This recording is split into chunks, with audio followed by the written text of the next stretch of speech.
पा बिना नहीं जय श्री राम। क्या करूं मैं राखों के ढेर का, चपटी भभूत में खजाना कुबेर का। हे गंगाधार मुक्ति द्वार ओंकार तू, भोले ओंकार तू, आयो शरण तिहार शंभु तार तार तू। ये जीवन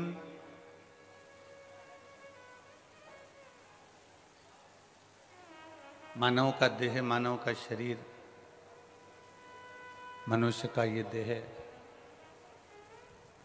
जो प्राप्त हुआ है, ये कहीं ना कहीं भगवान की अविरल भक्ति को प्राप्त करने के लिए हुआ।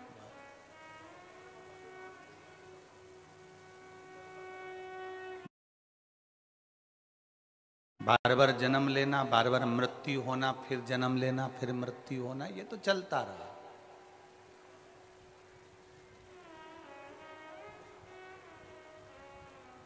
बार बार जन्म और मृत्यु,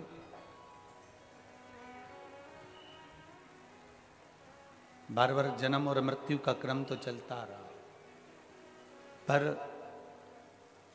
उस जन्म और मृत्यु के प्रपंच से हम निकल जाएं, उस जन्म और मृत्यु के जाल से हम बाहर निकल जाएं और भगवान की अविरल भक्ति हमारे भीतर प्रवेश कर जाए। ये 5 दिन की जो कथा है, ये पंचम इंद्रियों को हम भगवान शिव तक छोड़ दें।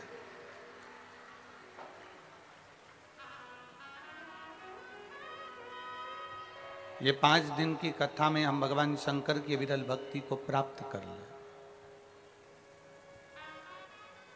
ये 5 दिन की कथा में हम भगवान शंकर की अविरल भक्ति को अपने भीतर उतार लें। वो प्रयास हम करें।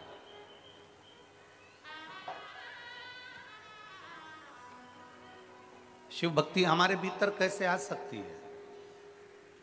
शिव भक्ति हमारे भीतर हम कैसे प्रवेश करा सकते हैं? उसका हम प्रयास करें। और देखिए, शिव कथा कोई साधारण सी कथा नहीं है।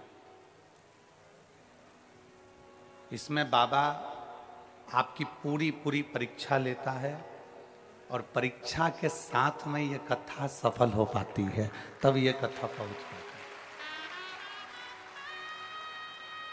पूर्ण परीक्षा। और हमने पहले भी कथा में कहा, परीक्षा लेगा भोलेनाथ और प्रतीक्षा करना तुम। परीक्षा अगर वो ले रहा है तो प्रतीक्षा तुम्हें करना है, तुम्हें इंतजार करना है कि मेरा बाबा संभाल लेगा, मेरा बाबा कर लेगा, मेरा बाबा संभाल लेगा। परीक्षा वो लेगा, पर प्रतीक्षा तुम्हें करना। उस प्रतीक्षा को, थोड़ा सा इंतजार को बढ़ा लो। और मैंने तेरे ही भरोसे बाबा, तेरे ही भरोसे हवा बिच उड़ती जावांगी, बाबा डोर हथो छड़ी ना मैं कटी जावांगी। भोले मैं तेरी पदम, शंभो मैं तेरी। अपने विश्वास को दृढ़ बनाना है हमको, अपने भरोसे को दृढ़ बनाना है हमको। और जब हमारा विश्वास, हमारा भरोसा दृढ़ होगा तो शिव को मिलने में देरी नहीं होगी। अभी चल रहा है श्राद्ध पक्ष।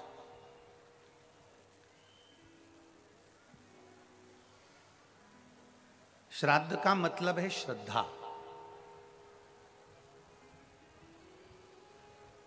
अपने गुरु, अपने माता पिता, अपने पूर्वजों के प्रति, अपने गुरु के प्रति, अपने घर के बड़ों के प्रति, अपने बड़े आदरणीयों के प्रति आपकी कितनी श्रद्धा है?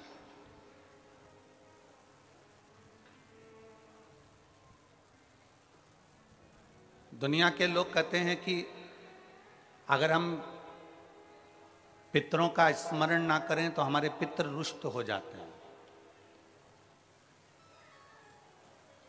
हम अपने पितरों का भजन ना करें तो हमारे पितर रुष्ट हो जाते हैं। परशु महापुराण की कथा कहती है, कोई ने कहा कि नखून मत काटना, पितर रुष्ट हो जाएंगे। कोई ने कहा महिलाएं ज्यादा श्रृंगार मत करना, पितर रुष्ट हो जाएंगे। कोई ने कह दिया नया साड़ी मत लेना, नया वस्त्र मत लेना, पितर रुष्ट हो जाएंगे। पहले आप और हम समझें कि पितृ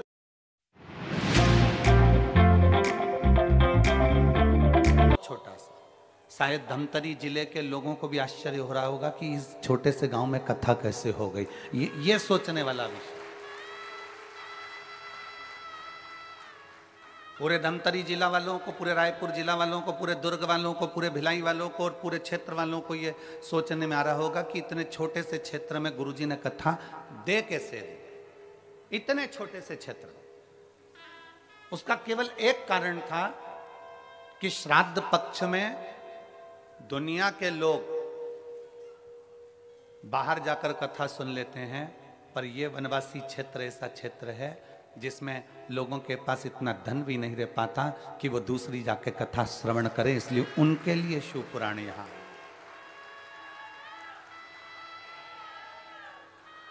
ये कथा उनके लिए आई है जो अपने गांव से बाहर निकलना, जिन्होंने कभी ट्रेन का साधन नहीं देखा, जिन्होंने कभी कोई बड़े शहर में जाने से भी भय लगता है, ये कथा उनके लिए आई है।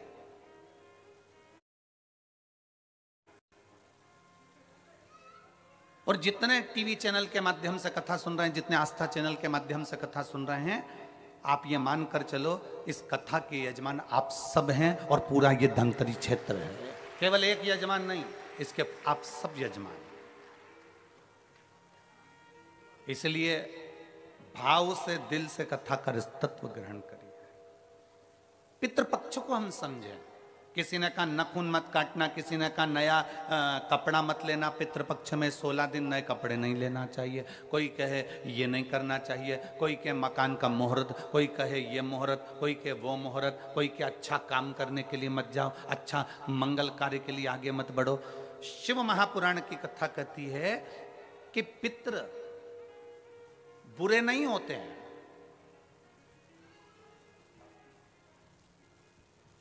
पितृ बुरे नहीं होते हैं। आज लोगों के मन में बड़ा भय हो जाता है। व्हाट्सएप खोलो, फेसबुक खोलो तो ब्राह्मणों के लिए लोग कमेंट्स करना प्रारंभ कर देते हैं कि अब श्राद्ध पक्ष चालू हो गया, ब्राह्मण जीमने के लिए जाएंगे। कोई ब्राह्मण की तुलना कौवे से कर देता है, कोई कुछ कह देता है, कोई कुछ कह देता है। ना,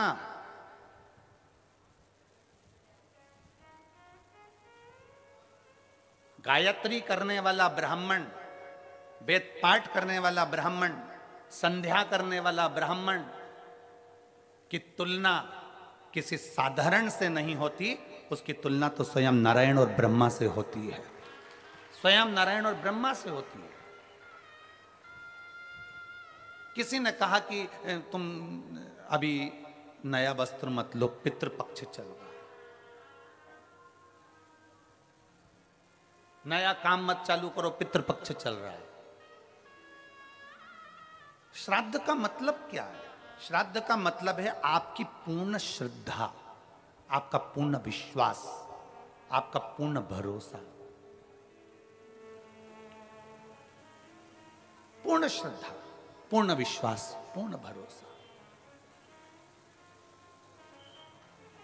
आप इतने सारी मात्रा में आए हो, लाखों की संख्या में, हजारों की संख्या में यहां पर पहुंचे हो।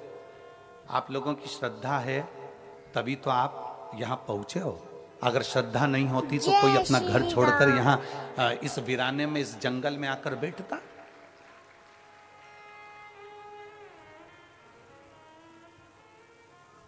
इस वीराने में, इस जंगल में कौन आता?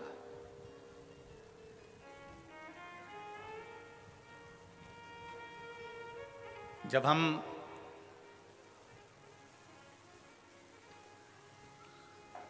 कल इस पवित्र भूमि पर आए छत्तीसगढ़ की, और इस कांटा कुन्ही गांव में के अंतर्गत हम यहाँ पहुंचे।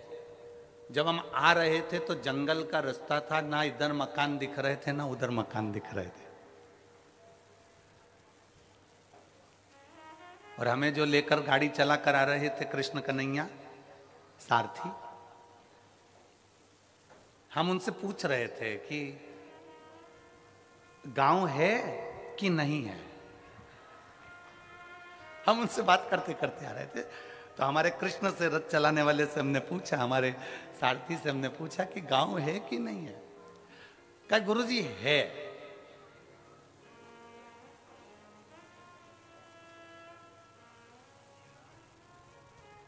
हमने पूछा कितना बड़ा है, तो वो बोला जहां से चालू होगा वहीं विराम हो जाएगा।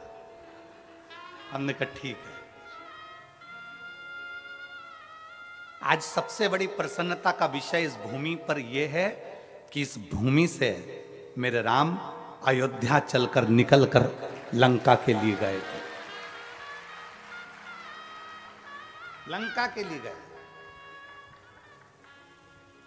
हमसे कई लोगों ने कहा कि आप धमतरी की कहीं हम व्यवस्था कर देते हैं, धमतरी रुक जाओ, पास में ही है, 15 किलोमीटर 16 किलोमीटर दूरी पर है। फिर कोई कांकेर वहाँ रुक जाओ, वहाँ पर व्यवस्था हो जाएगी। नमस्ते बहन, आगे कथा सुनने के लिए आप प्लीज मेरे चैनल को लाइक करें, शेयर करें, सब्सक्राइब गाँव में रुकना है जिस गाँव में मेरे राम जी रुक कर गए थे, जिस गाँव से मेरे राम जी निकल कर।